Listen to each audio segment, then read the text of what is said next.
Won his best bet last night, ESPN Bet. Shout out. Evan Cohen with you. Now, you bet rebounds for Ant-Man. He got 10 of them. That's the beauty of ESPN Bet. You have a gut feeling about something. Doesn't have to be the biggest story in the sport. It could literally be the over on Ant-Man rebounds, and you cash it. Good morning, everybody. Well, I was big for Ant-Man to do that, though. No DiVincenzo, no Nas Reed. They needed him to be on the glass, especially going up against the Nuggets. And they won 140, 139, double overtime. Jokic had a 61-point triple-double and a loss. Woo. Think about that for a second. Yeah, it's the most points in NBA history with the triple-double. The only other two players to have 60-point triple-doubles, Luka Doncic and James Harden. Wow. James Harden did it in a regulation game, too, by the way. That's nuts. That is nuts. Yeah, but Doncic, Doncic is pretty good, top three, but Jokic is number one. Jokic is the best player on the planet. I don't care who wins MVP. I don't care who wins it, Smalls.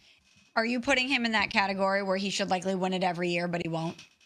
Yeah, because he's won it in the past and because there is a little bit of recency bias working against him, there are a lot of people that have fatigue when it comes to the greatness of Jokic. But last night is an example of why you should never sleep on that dude and why you can never discount the Denver Nuggets.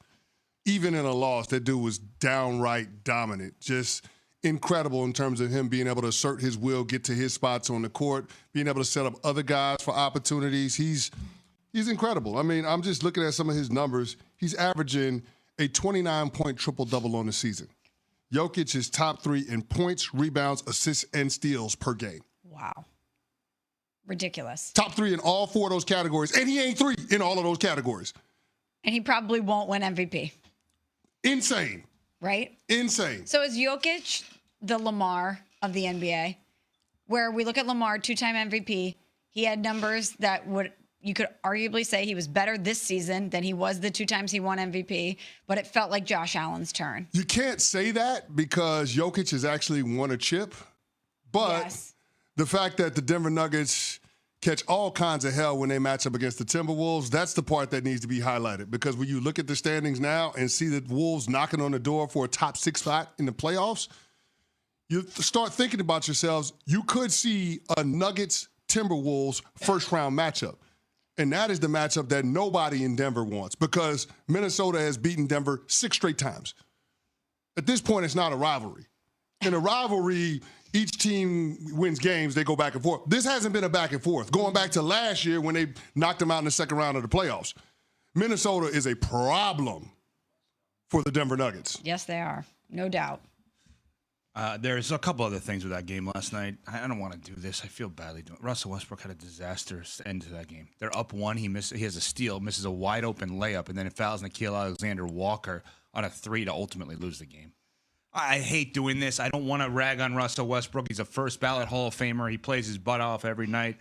It was horrible, horrible. But, if you think about the West right now, the odds, courtesy of ESPN Bet and Unsportsmanlike, is brought to you by ESPN Bet Sportsbook. Download the app today. 21 plus, gambling problem. Call 1-800-GAMBLER. OKC is minus 150.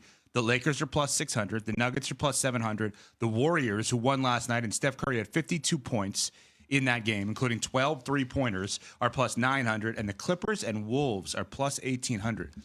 There are some good bets in here. I shouldn't say good bets. In my opinion, if I am making a bet by way of ESPN Bet, there are some bets in here that are intriguing if you don't think it's a done deal that Oklahoma City is going to the finals. Okay, which one pops out to you? Well, for me, the Nuggets are plus 700 and the Warriors are plus 900, but also both at plus 1,800. The Clippers and the Wolves, both of them. Because when you're thinking about making a run to the NBA Finals, more times than not, the NBA playoffs come down to one big question. Do you have the best player on the floor? Jason Tatum, Jaylen Brown were the best players on the floor last year, all playoff long. Mm-hmm.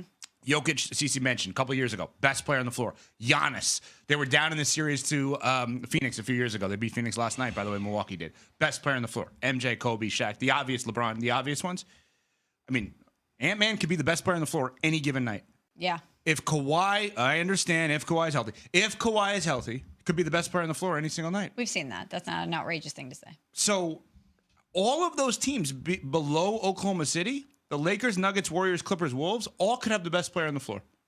Think about that. But then to do that, though, you're saying that you think Shea won't be the best player on the floor. No, I'm saying that's not as good of a bet because they're minus 150. If you're just looking at it from a handicapping perspective.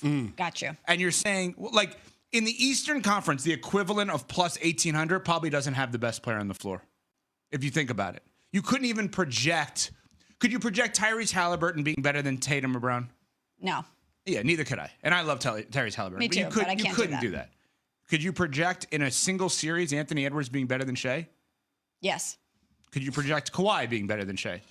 Traded for each other. Well, Paul George, but in essence, same trade, like, okay, but if you could think about it, you could bet $1 on it. You know what I mean? Mm-hmm. Yeah. That's kind of where my mind goes. And maybe the Wolves are the team that everybody should avoid in the West, but I don't know who you want in the West. That's the problem. Well, you want Houston because of their inexperience, but they're we love the coach. But they're well coached. Yeah. And here's the thing. If you look at what could potentially happen with the 5, 6, 7 teams, which all have 44 wins, it could be a scenario where Memphis drops down to that 7 line. And then you got a Houston-Memphis first-round matchup. Ooh, I'd love that. Which would be wild. But I just think it's fascinating when you look at the Western Conference standings. And as a Lakers fan, I'm trying to think about the different machinations which put my Lakers in the best possible scenario to go on a deep run. Because right now, I got to say, I don't love being in the 4 spot. Because you're talking about having a first-round matchup with the Golden State Warriors. And if you beat them, then your prize waiting for you is the Oklahoma City Thunder.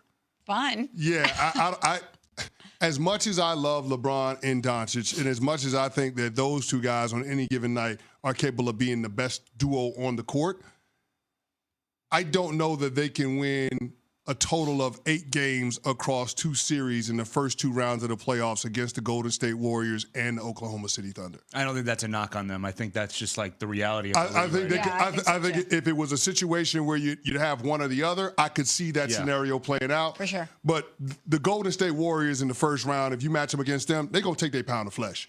That's going to be a tough out. I don't mean to be disrespectful to OKC, but if I'm a Lakers fan, I think that the Warriors scare me more. Well, yeah, I'm not saying that. First round. Yeah, and I would agree with that too. But I guess what I'm saying is the combination of the two. Oh, of course. Right? If you've got a 4-5 matchup, LA versus Golden State, the Lakers advance, you got OKC. They're probably going to wrap up their series against the 8 seed in short order. They're waiting for you. They're rested. They're younger. They're deeper. They have more frontline size. They just have more. Yeah.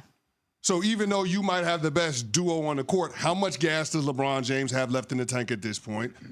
Where are we at with Luka Doncic? Can he not be as big a liability defensively? I think those are all of the tough questions that the Lakers, JJ Redick and company have to be asking themselves if the playoffs end up being what we see on the standings today. So, again, I think it's going to be fascinating to see who comes out of the West. It's all matchup based. These teams are going to cannibalize each other, but at the end, everybody is looking up at OKC right now. Mm-hmm. So what you just laid out, I totally agree with. In essence, the Lakers have to win the NBA Finals twice before they get to the Western Conference Finals. Yeah. In the 4-5 matchup, they have to beat Steph Curry and Shea in back-to-back rounds before they get to the Western Conference Finals. That's winning the finals twice. Those are finals type matchups against those teams. And that's not even factoring in what Jimmy Butler could be in the postseason. That's not factoring in the Oklahoma City depth. That's just those 2 superstar players. And off of last night, I was thinking about something. Allow this to be an appreciation moment, for me at least, with Steph and Jokic.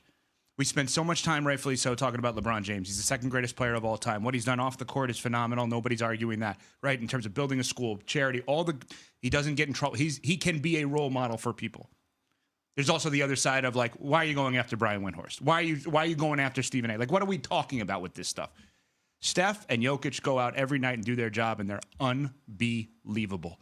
And we probably don't spend enough time, even though we've talked about Steph a ton, just appreciating those 2 guys. Steph Curry is an all-time great athlete in someone else's era that ultimately, retroactively, could become his era. Based on how much he wins, how many titles he wins, same organization. We've all said it. You'd rather have Steph Curry's career than LeBron James, even though LeBron James will go down as the better player. But what Steph is continuing... That's crazy to think about it that way, though. I'm just... Because you're right, LeBron is the 2nd greatest player in the world. Mm-hmm. I mean, I guess if you were asked the question where they putting a statue of him, I guess you would say the Cleveland Cavaliers, but he left them twice. Even though for that title he brought there. Even He's going to be celebrated in all. He'll be celebrated in Miami too now. He'll be celebrated in all. You're right. He'll be There's celebrated. No statue, though. He'll be celebrated in all places. Don't get me wrong. Yeah. But where's his home? Where's his basketball? Where's his home? basketball home? And didn't you say every athlete wants that home? Every athlete wants a home. Now, I guess for LeBron, his basketball home will be the arena that his team plays in when they expand the league in a few years. He's an owner. And he's going to own it. He puts up statue for himself. He puts a statue of himself. But, when you start thinking about Steph Curry, his basketball home is the Chase Center. That is the house that Steph Curry quite literally built. Undeniable. Undeniably, yep. Right? One of the greatest modern-day dynasties that we've seen across all sports. I mean, the 4 rings is what it is. If he were to find a way, and I know this is a long shot, to be able to add on to that ring count and add on to his legacy, I think Evan makes a legitimate argument that Steph Curry has had the better of the two when it comes to overall career, and there's an argument to be made in terms of style of play that Steph Curry had more influence over the NBA over the last 2 decades than LeBron. Yeah, but you just made a really interesting point that I never thought about. When we asked the question, where's your home, I wonder if there was a moment retroactively where LeBron realized, I'm going to buy my own home. I don't have to worry about if they're going to put a statue up for me in Cleveland, Miami, or the Lakers, because I'm going to be in Vegas or Seattle or whatever it is, that he buys his own home. I never thought about it that way. And that's why you'll never be Jordan. That's interesting. I mean, I didn't mean to take it there, but I'm going to complain about that. It's the low-hanging fruit. It is. I mean, even to this day, when you think of the Chicago Bulls, you're only going to think of Michael Jordan first. Yeah, you're going to go to the west side of Chicago and take a picture in front of that statue by the United Center. Of course. It's just what it is.